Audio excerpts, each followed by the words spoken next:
talking about everything from the story to the incredible cast, the toe-tapping songs, and even a special culinary moment inspired by the film. Shut up! And today I'm making volcano ice cream smoothie inspired by Sing 2. But to get there, he needs to impress the powerful and slightly terrifying entertainment mogul, Jimmy Crystal, voiced by Bobby Cannavale. Oh, Just come for one on. night only. Seriously? It's not like we can just sneak in there and put the show on behind Crystal. I'm sure you all will like it just like Noshi. I'm not sleep. I feel like a work of art. I'm not easily.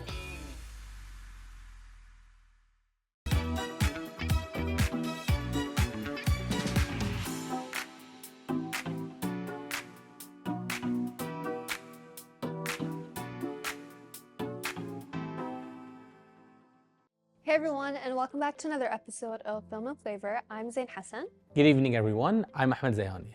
Our film for today is the animated musical blockbuster Sing 2.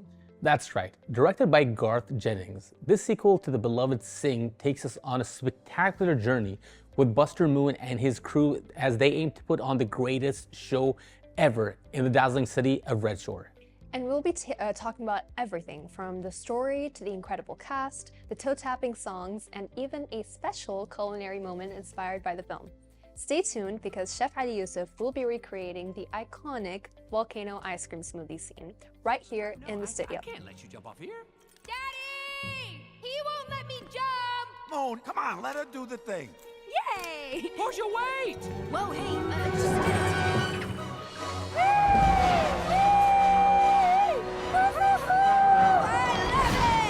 Guys, this is exactly like the dream I had last night. Seriously, you were all there, and you and that funny-looking guy over there, all of you, and you asked me to sing for you. I did? Yeah, and so I was like, Well, that's a lovely dream you had there, Portia. You know, I think with Sing, it came out of nowhere, right? Because Yeah. at that time, when it first came out, the landscape was dominated by Disney, by DreamWorks, by Blue Sky to a lesser extent.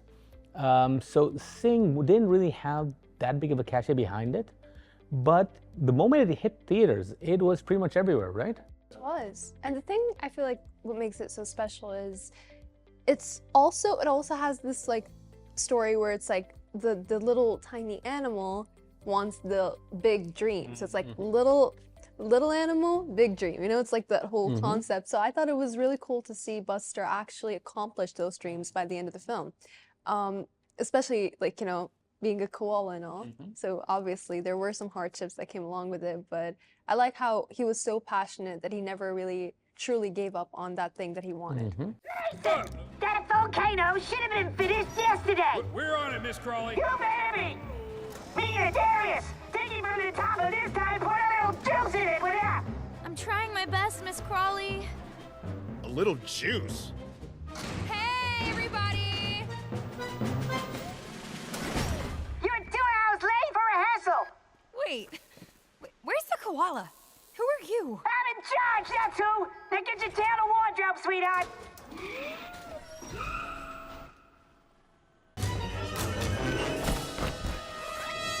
I would probably say just the marketability of it. Like, because you said, because these creatures appeal to a lot of children. While you have the music, for example, or the voice cast that would gravitate in the adults.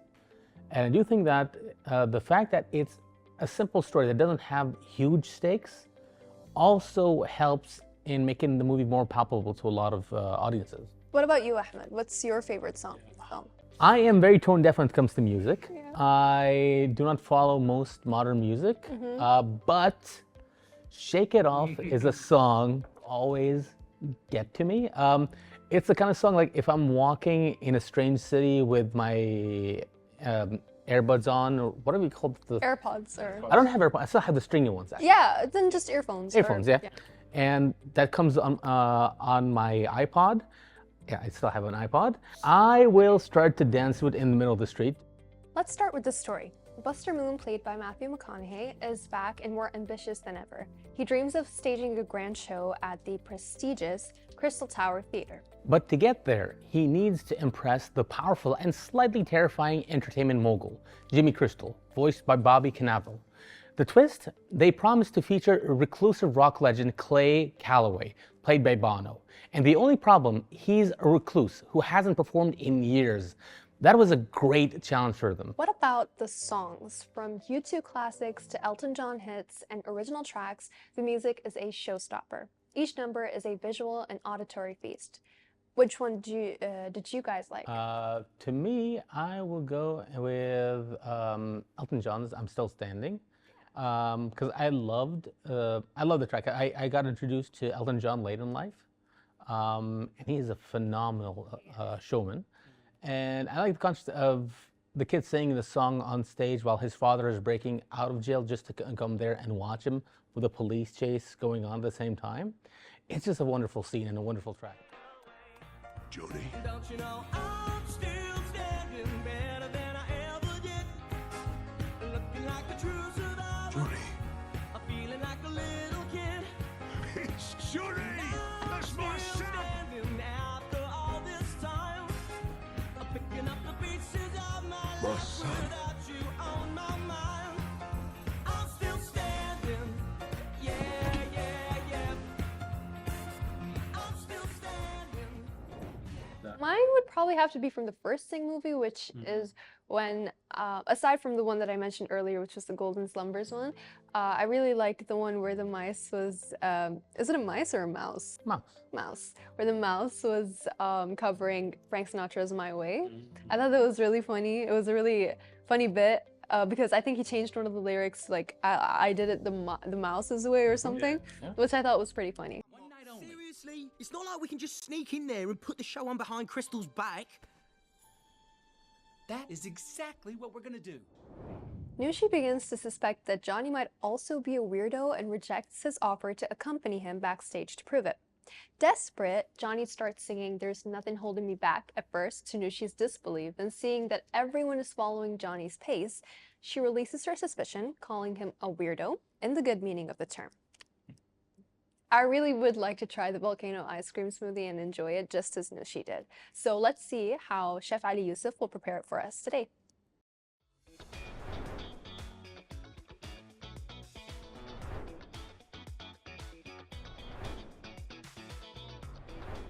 Hey everyone, I'm Chef Ali Yosif once again, and today I'm making volcano ice cream smoothie inspired by Sing 2 with extra chocolate lava.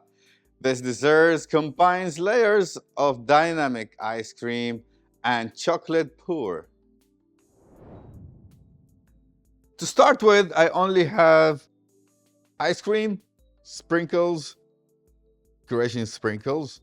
I've got ice cream cones, I have whipped cream, this is all homemade. And also I've got chocolate syrup or chocolate dressing, whatever you like it. Milk, and that's it. All we need to do is first we're getting blender to blend the ice cream in. Ice cream almost melted, it's fine, no problem. Right, then going to add to it a little bit of chocolate. Chocolate and vanilla blends really good. Then a little bit of milk.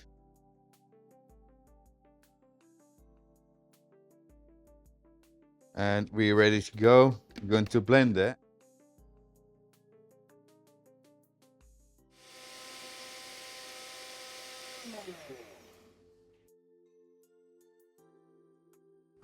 Having said that, I actually in love with this because I love the movie. Right? Need a glass. Place it in a plate. You will need foil, just not to consume a lot of thing and keep your glass clean. going to get the whipping cream and go around it.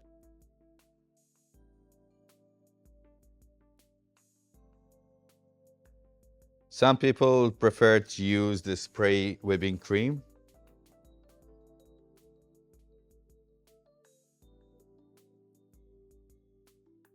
You get an ice cream cone.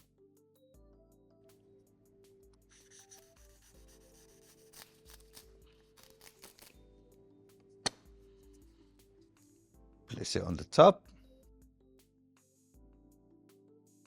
Some sprinkles.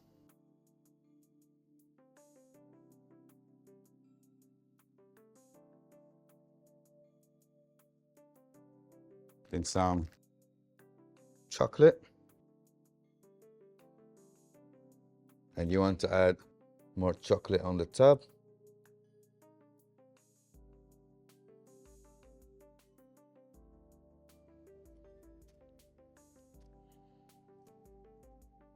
That's it.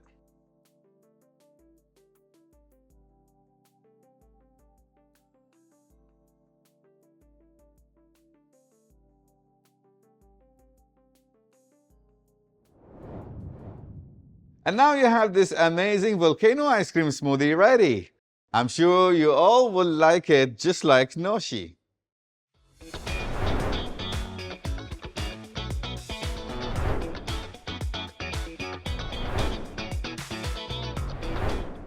Welcome back. This looks absolutely amazing. So let's just dig in. You know, this looks absolutely gorgeous. Yeah. And I pray in my heart of hearts that my dietitian is not watching today. So, please.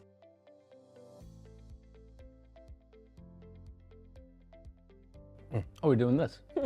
Hey. The molten volcano ice cream smoothie, right? Yeah. We'll try to crack some of this and use this as a scoop. Thank God we have napkins here today. I feel like this dessert right over here just kind of encapsulates the Sing movie. It feels like something straight out of an animated film, right? Like, you know those theme cafes that are themed after like animes or specific movies? I think this would fit in a cafe themed after Sing. Yeah, for sure. Here you go. One volcano smoothie with extra chocolate lava. Shut up. Here, $50. Honestly, if you could just give me some dance lessons, you would literally be saving my life. Wait, if you're on a real show, how come you don't have a choreographer? I do, but it turns out he's a massive weirdo.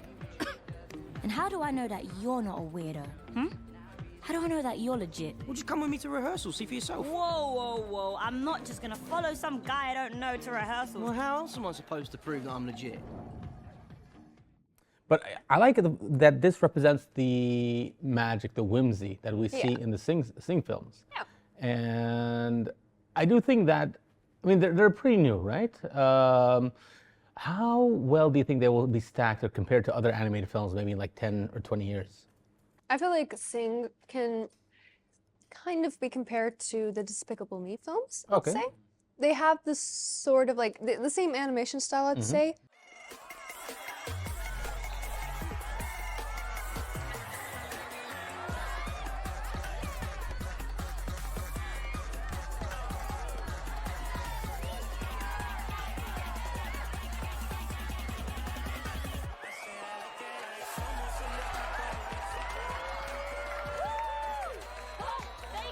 Thank you so much, everyone. Wow.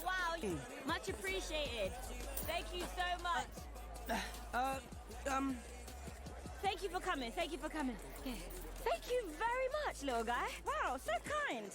Listen, can I buy you a coffee or maybe something to eat? Whoa, that's forward, ain't it? What? No, I didn't mean... But with Sing, it's more of like a straight up beautiful story about life. It isn't there for comedic purposes, though they do have like a lot of like comedy moments that I personally laughed at. But for the most part, it's a film about following your dreams, I'd say, and it's about wanting to inspire And that's what Buster Moon did. You know, and True. I feel like this is probably, I don't know if it's a hot take or if it's something, I don't know if it's an underrated opinion, but I feel like to me, Buster Moon is a very complex character. Like, he's very flawed. He's not the perfect protagonist as well. He has made a couple of mistakes in the film. He's wide-eyed, he's extremely ambitious, but yeah, sometimes he lets his ambition take over his best judgment, I guess. Yeah. And you're absolutely right on that. Like, he does harm people, maybe not meaningfully, not directly, but it happens, unfortunately. Yeah. And I think that is a hallmark of a good character. They are flawed. They're not perfect. They're not, what's the term that's used, Mary Sue, where it's a character that's perfect in every sense of the word. There are layers to him. Yes. I think that having Matthew McConaughey as the voice really adds to that. It really does.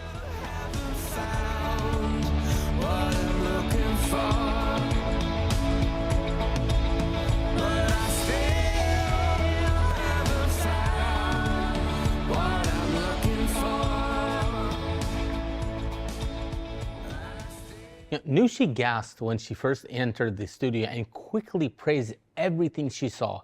When Johnny got knocked down one too many times by Klaus, Nushi encouraged her friend to get up and prove his worth, showing that she cares a lot about her friends. So what do you guys think about the relationship between all these different characters? I thought it was really interesting to have this little, like, obviously you guys have heard of the term nepotism babies. Yeah, so in that so seeing it from an animal like perspective and having her dad played George Clooney, I believe, it was really cool seeing that dynamic, because it's like having a wolf play someone famous and like the daughter who's never heard the word no in her entire life and is just basically famous because her dad is famous. It was cool seeing that aspect in a children's movie. For me, I'll go with one of your favorite songs, and it's when the mouse sang My Way by Frank Sinatra. I just think I loved how the whole scene played out, and Seth MacFarlane's voice, like, he is a natural crooner, and his voice just adds so much to that song. It's a wonderful scene. I think MacFarlane is very underrated as a singer as well. He is a very versatile entertainer, I would say. So I actually have two scenes. I think I've mentioned one before in this episode, where it was the Golden Slumbers opening scene. I love that one. It stuck with me as a kid. It sticks with me now. Another scene that I really liked was the scene where they were introducing Tori Kelly, I believe, her character. Okay. She played the elephant. They were introducing her character to the audience, and she was bringing out a birthday cake to sing for her it was her grandfather's birthday. And she just places the birthday cake and she starts singing, and they kind of show you that she has this talent when she starts hitting like different notes in that birthday song. So I thought it was a really cool way of showing her talent, and also because it's like a groundbreaking internet meme. I don't know if you guys are aware of it, but I thought it was funny, so yeah. Whoa, mate, you're not ready to be busting out these moves. Sorry. Look at you. Klaus has thrown you in the deep end and drained out all of your confidence, like... Don't worry, we'll build up to it, step by step. Just forget what Klaus told you and go with the flow. Hey, I'd rather be nobody other than me. Mark my words, my talk ain't cheap. Life's a dream, but I'm not asleep. I feel like a work of art. I'm not easily forgot. Had to set myself apart. I'm just following my heart. I'm just following my path. I'm just here to make it last. I'm not living in the past. You don't feel me, I'll follow the recipe and try making my own volcano ice cream smoothie at home. You should all try to enjoy this dessert while watching Sing 2. I had a massive smile on my face within the first 5 minutes of watching it, and it didn't drop the very moment because it was so entertaining. See you next time with another film and another tasty dish. Goodbye.